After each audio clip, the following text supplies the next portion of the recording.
La guerre.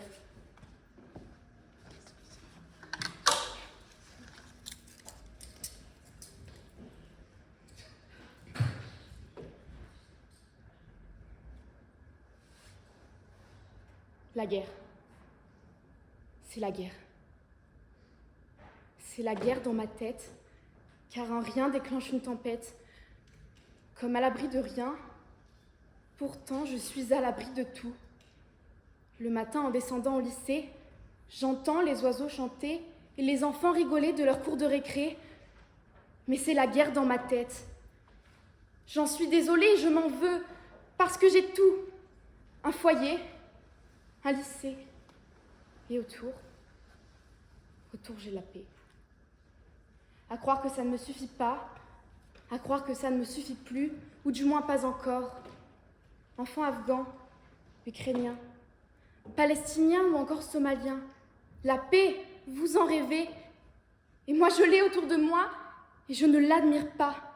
Vous seriez capable de l'admirer et de l'aimer. Moi je l'ai toujours eu.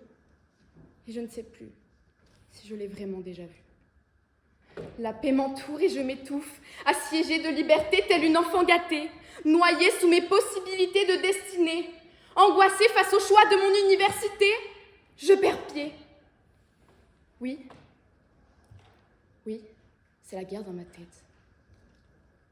Peut-être que je n'ai pas assez connu la douleur pour ressentir la douceur, pas assez vu le malheur pour reconnaître le bonheur, senti la déficience pour apprécier l'abondance. Je n'ai sûrement pas été assez confrontée à la violence pour apprécier son absence. Mais je n'ai surtout jamais connu la guerre pour savoir estimer la paix.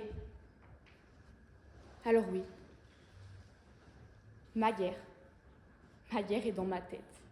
Le combat est différent et mes ennemis dans mon esprit. Et je suis victime et je me bats. Je me bats contre la brutalité des rencontres suivie du déchirement des adieux. Je suis détruite par des pensées qui sont insensibles mais qui me dévastent, sans qu'on ne puisse les voir, les entendre, les sentir ou les toucher. Je me bats contre la cruauté des attentes armées de désespoir, contre la brutalité des rencontres, suivie du déchirement des adieux. Je suis violentée par le doute et l'envie de plaire, attaquée par l'envie d'être assez belle, assez forte, assez brillante et compétente. Je fais face à l'agressivité et la torture du miroir. Alors je m'abîme pour ressembler à celles qui sont la beauté, pour rentrer dans les codes de la société. Ces codes qui sont l'ennemi de ma paix et qui sont armés de médias, avançant au pas, m'encerclant jusqu'au trépas. Je suis brisée et fusillée par des mots que je n'oublierai jamais et qui résonnent dans mon esprit, comme le bruit de ces bombes résonnant dans la périphérie de ces villes en guerre, auxquelles les habitants se sont malheureusement résignés. Ma valeur, elle, est comptée dans ma moyenne.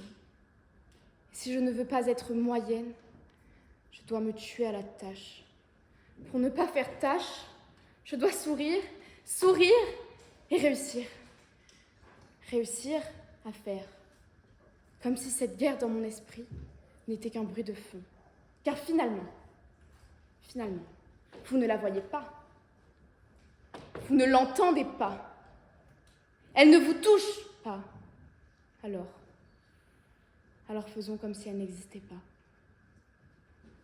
Et puis peut-être que je n'aurai qu'à désarmer les mots violents pour ne garder que les bienveillants. Un jour, j'accepterai les adieux et je sourirai quand cela fait mal. J'arrêterai d'attendre, car l'espoir ne me fait plus vivre. J'aimerais qu'un jour, mon corps et mon esprit se réconcilient et je leur ferai signer un traité de paix pour qu'ils deviennent alliés. Jamais plus, non. Jamais plus, ils ne seront opposés. Je débrancherai les médias pour que leur code ne m'achève pas. Et je pacifierai ma tête et le champ de bataille, laissés par tous ces bombardements de questions, fleuriront alors comme mille pensées dans un champ déminé. Et j'ai tellement cherché à me trouver que je me suis perdue. J'ai trop cherché la perfection, je me suis oubliée. Et j'ai ruiné. J'ai ruiné seule ma paix. Peut-être bien que si j'avais connu la guerre, j'aurais su préserver ma paix. Si j'avais connu la violence, j'aurais sans doute su admirer son absence. Alors, faut-il avoir connu la guerre pour savoir apprécier la paix ?